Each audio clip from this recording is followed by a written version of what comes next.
Log truckers when you're here, push that relay right there. You gotta take a whole bunch of stuff loose and pull this whole board out just to get to the back side of that relay and fire it in. Isn't that exciting, boys and girls? Of course it is.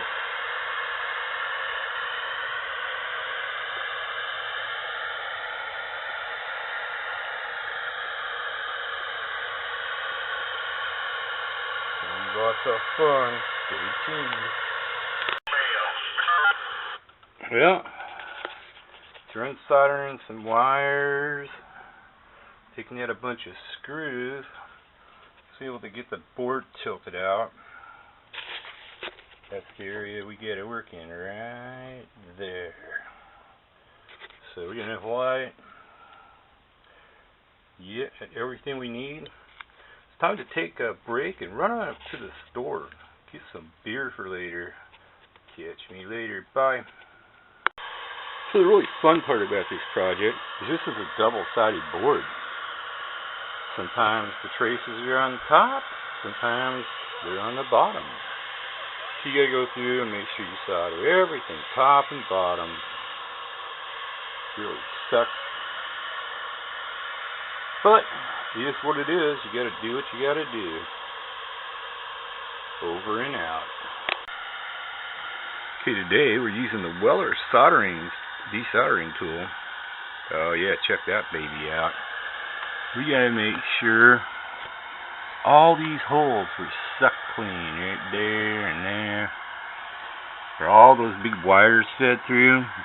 Oh yeah. Make sure all the relay holes are sucked clean. The board's been cleaned up top and bottom. It's ready for reassembly. Stay tuned, there'll be more to come on this action-packed episode of the Log Trucker Amp. Well, hopefully we're going to button it up today. Got to replace all these screws in there. Yep.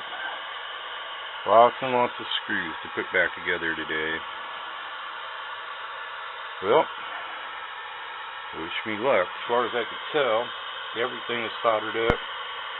And these cold solder joints, from what I can tell, double-sided board though. Can't see the bottom of that without pulling capacitors. I mean, just kind of a nightmare the way they did this.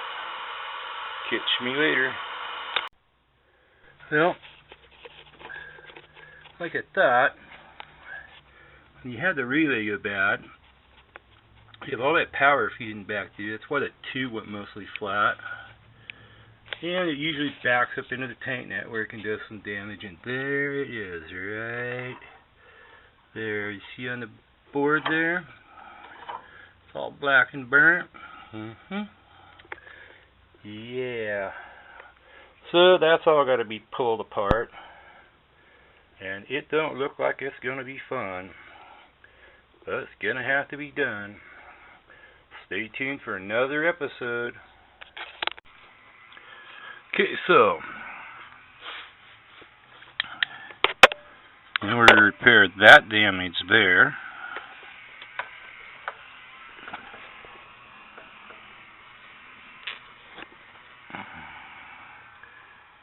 see it all burned up underneath too.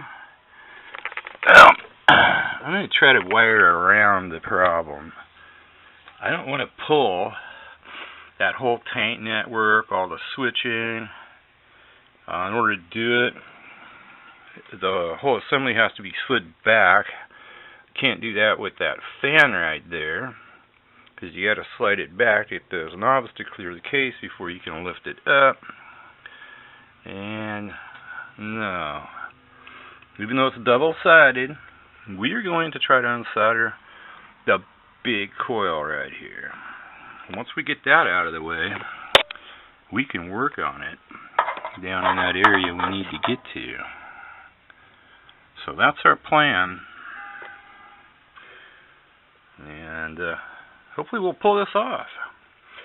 Stay tuned in the continuing adventures of the Log Trucker Amp.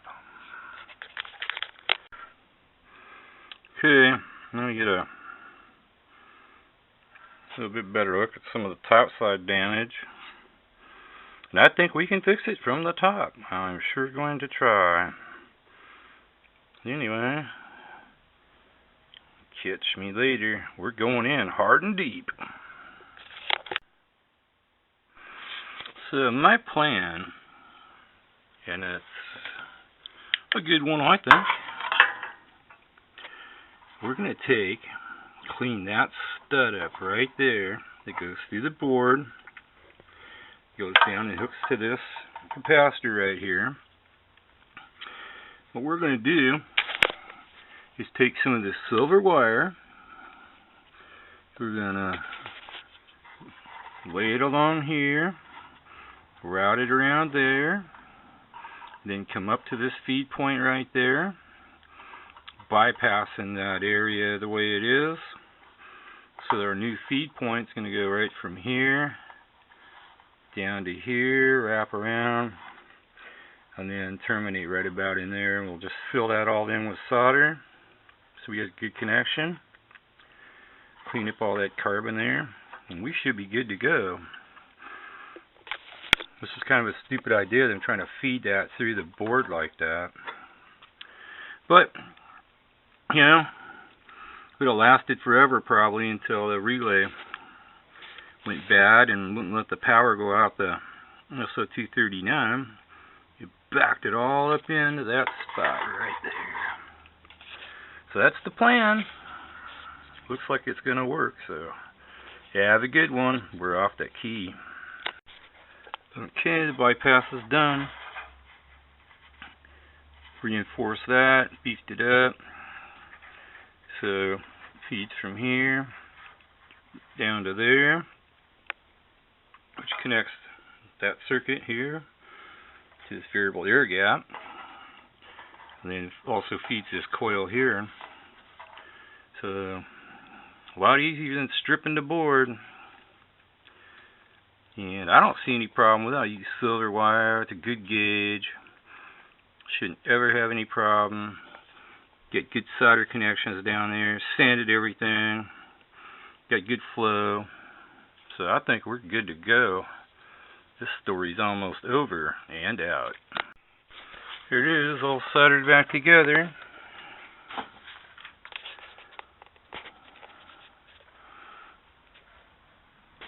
Can't even tell my repair. It just blends right in. So hopefully we'll run some tests and everything checks good and we'll be making power today. Yay! Catch me later. Bye. Alright. First test run, and we have the weak test tube in there. Getting 200 watts output with the test tube with 20 watts in. It's 20 watts in, 200 out. I think we're ready to put in a new tube, don't you? We'll do that later. Let this tube cool down. Let the voltage bleed off. Closing in for the kill on the log trucker amp. Catch me later, boy. Look at that. Big old empty space on my bench. That's right. Log trucker is a Maritron AL80B. Has its new tube in it. It's singing along. It's happy. It's gone. It's out of here. That's the end of this chapter. Catch me later. Bye.